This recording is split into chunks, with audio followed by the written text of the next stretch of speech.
এখন আমি পিতামাতার উদ্দেশ্যে কথা বলবো। এটা হবে ছোট্ট একটা রিমাইন্ডার আমার জন্য এবং আমাদের সবার জন্য, আমাদের পিতামাতাদের জন্য। সন্তানাদি আল্লাহ প্রদত্ত একটা নিয়ামত। তাদেরকে এজন্য দেওয়া হয়নি যেন আমরা তাদের নিয়ন্ত্রণ করতে পারি। যত বেশি আমরা তাদেরকে নিয়ন্ত্রণ করতে চাইব, তত বেশি হতাশ হব সকল অবস্থাতেই। আমি দেখেছি এমনটা, বিশেষ করে যে পরিবারগুলো তাদের সন্তানদের দিনের সুরক্ষা করতে চায়, তারা যত বেশি সন্তানদের উপর জোর করে দিন চাপিয়ে দিতে চায়, তত বেশি ওই ছেলেমেয়েগুলো অদ্ভুত সব উপায়ে বিদ্রোহ প্রকাশ করে।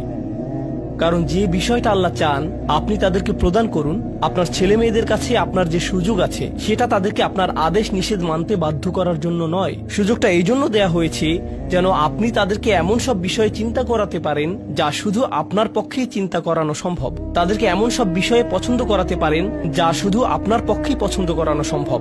আপনার বাচ্চাটা বাস্কেটবল পছন্দ করে কারণ সে আপনাকে বাস্কেটবল খেলতে দেখেছে। সে প্লে স্টেশন পছন্দ করে কারণ সে তার বাবাকে প্লে স্টেশনে খেলতে দেখেছে। এভাবে আপনি বাচ্চাটার অন্তরে কোনো কিছুর জন্য ভালোবাসা তৈরি করে দিতে পারেন, কারণ আপনি যেরকম আপনার পক্ষে এটা করা সম্ভব। আর যখন বাচ্চাদেরকে বলতে থাকেন তোমার হোমওয়ার্ক করো, তোমার হোমওয়ার্ক করো, আপনার সন্তানের বয়স যখন 40 হবে সে তখন বলবে না আমি হোমওয়ার্ক ভালোবাসি, কিন্তু 40 বছর বয়সেও সে বলবে আমি বাস্কেটবল ভালোবাসি, আমার বাবা সবসময় বাস্কেটবল খেলতেন।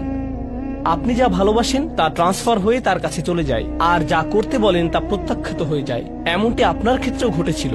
আপনার ছেলে মেয়েদের কথা ভুলে যান, আপনার নিজের বাস্তবতা ওইটাই।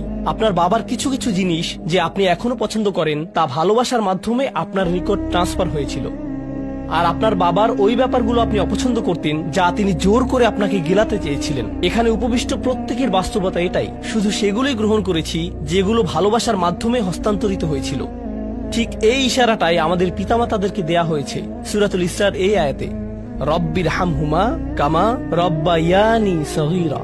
রব্বায়ানি মানে যখন তারবিয়া ব্যবহার করা হয় একটি চারাগাছ বড় করার জন্য, আপনাকে চারাগাছটির যত্ন নিতে হবে, এর সযত্নে প্রতিপালন করতে হবে।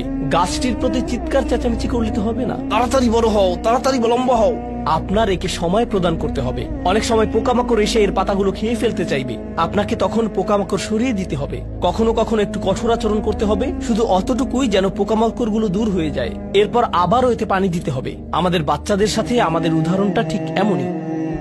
ঠিক এই কারণেই আমরা আমাদের মাতা পিতার জন্য এই দোয়াটা করি। আমি দোয়া করছি আল্লাহ যেন আমাদের সন্তানদেরকে হিদায়াত দান করেন, যা শুধু তার পক্ষেই দেয়া সম্ভব। দোয়া করছি আল্লাহ তাদের অন্তরে ইস্তিকামা প্রদান করুন যেন তারা তাদের জীবনের সঠিক সিদ্ধান্ত নিতে পারে। আরো দোয়া করছি আল্লাহ তাদেরকে ইব্রাহিম আলাইহিস সালামের দোয়ার মতো করুন যা তিনি আমাদের সবার জন্য করেছিলেন, রব্বি জাআলনি মুকিমাস সলাতি ওয়া মিন যুররিয়াতি। হে আমার রব, আমাকে সালাত কায়েমকারী বানান এবং আমার বংশধরদের মধ্য থেকেও। আল্লাহ তাআলা এখানে উপস্থিত পিতামাতাদেরকে, আমাকে সহ সবাইকে এমন দৃষ্টান্তে পরিণত করুন যে আল্লাহকে ভালোবাসে এবং যে নামাজকে ভালোবাসে, যেন আমাদের ছেলেমেয়েরা নামাজের প্রেমে পড়ে যায়। আমরা যেভাবে নামাজকে ভালোবাসি তা দেখে।